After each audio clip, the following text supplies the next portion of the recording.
Le co-développement réunit un groupe de personnes qui partagent des problématiques professionnelles et qui vont, au travers d'une démarche d'échange, d'intelligence collective, chercher à obtenir des éclairages, des réponses à leurs questions.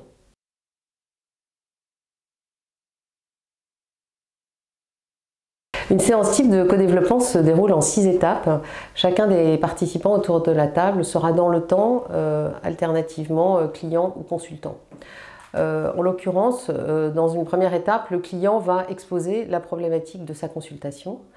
Dans un second temps, les consultants vont poser toutes leurs questions pour obtenir un éclairage, des précisions sur la nature de la problématique.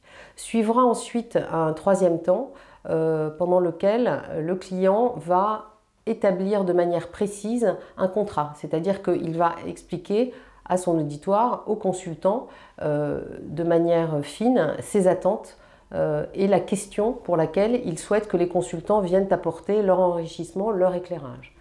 Suit donc ensuite cette quatrième étape de consultation, où là chacun des consultants va venir apporter sa contribution personnelle, qui peut se matérialiser aussi bien au travers de benchmarks que d'illustrations de cas similaires déjà vécus dans d'autres situations par exemple. Ce qui est important, c'est de savoir qu'à aucun moment il ne doit y avoir d'injonction ou de jugement de valeur. Une fois que ces contenus ont été récoltés finalement par le client, celui-ci va procéder à un exercice de synthèse, c'est-à-dire qu'il va restituer au groupe la synthèse, la quintessence des enseignements qu'il tire de cet échange. Et s'il le souhaite, il peut également faire part d'un plan d'action qu'il va mettre en place fort des échanges qu'il vient de partager. Et puis en dernier lieu, on va avoir une étape que certains appellent de régulation, un temps pendant lequel d'échange, un temps pendant lequel chacun des consultants, et le client également bien sûr, va à la fois parler de ses ressentis, de ses enseignements, et va également faire une évaluation de sa contribution et de sa perception de la façon dont le groupe a apporté, abondé et éclairé le client dans ce contexte.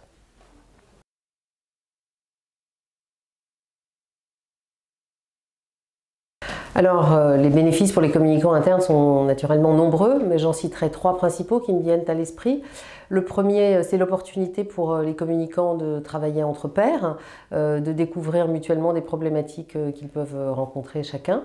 Une autre thématique intéressante à mon sens pour les communicants internes, eh bien, c'est le fait de pouvoir découvrir cette méthode de co-développement qui a de nombreuses applications et que les communicants internes peuvent même envisager de déployer à l'intérieur de l'entreprise dans d'autres contextes en s'étant eux-mêmes formés ou en appelant des experts externes pour les piloter. Et puis enfin, c'est très simplement une opportunité de récupérer des idées, des éclairages pour traiter des problématiques ou répondre à des questions que les communicants internes se posent dans l'exercice de leur métier.